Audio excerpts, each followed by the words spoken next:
გმირთა მოედანზე ვეტერანების აქცია დაშლილია აფხაზეთის ომში დაღუპულთა მემორიალურ დაფასთან მოშიმშილე ვეტერანების სამართალდამცავებმა ძალის გამოყენებით აყარეს. სპეცოპერაციაში, რომელიც თითქმის 1 საათი გრძელდებოდა, საპატრულო პოლიციის თანამშრომლების გარდა სპეციალური ოპერატიული დეპარტამენტი, კონსტიტუციური უსაფრთხოების დეპარტამენტი, ასევე კრიმინალური პოლიცია იღებდა მონაწილეობას.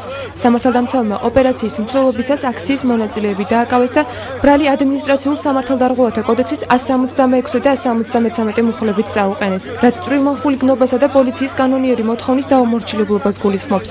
შინაგან საქმეთა სამინისტროს თანამშრომლებმა გიორგი კორკოტაშვილიც დააკავეს, თუმცა ამ დროისთვის ის უკვე გათავისუფლებულია.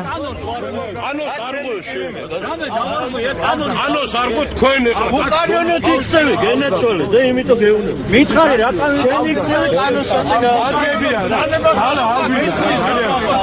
ძალა ალგინა რა.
Gogos, bitte!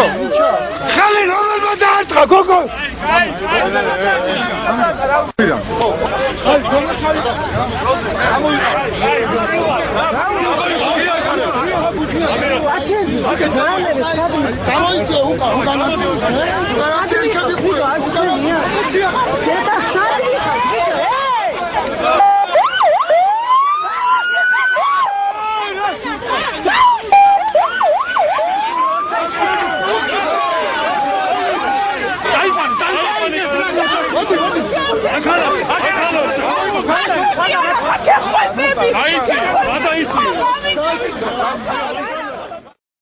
გმირთა მოედანზე სიტუაცია შეხლა შემუხლის და ფიზიკური დაპირისპირების ფონზე წარიმართა. ვეტერანები პოლიციელებს წინააღმდეგობას უწევდნენ და მანქანაში ჩასხდომაზე უარს აცხადებდნენ. პოლიციელებმა დაკავებული ვეტერანები მანქანაში ჩასვეს და გავრცელებული ინფორმაციით ზოგიერთი მათგანი ნარკოლოგიურში წაიყვანეს.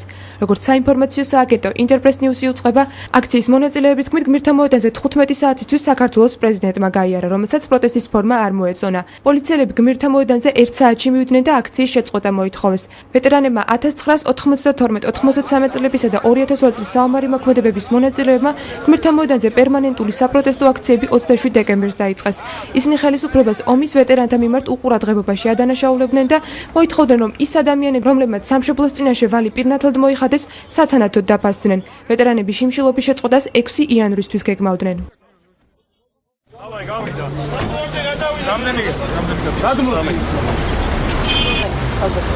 მებრძოლი დაიჭირეს, მებრძოლი ბიჭი დაიჭირეს. იმას კიდე დაჭერა უნდა, აფხაზეთში იბრძოდა? სამშობლოში იბრძოდა.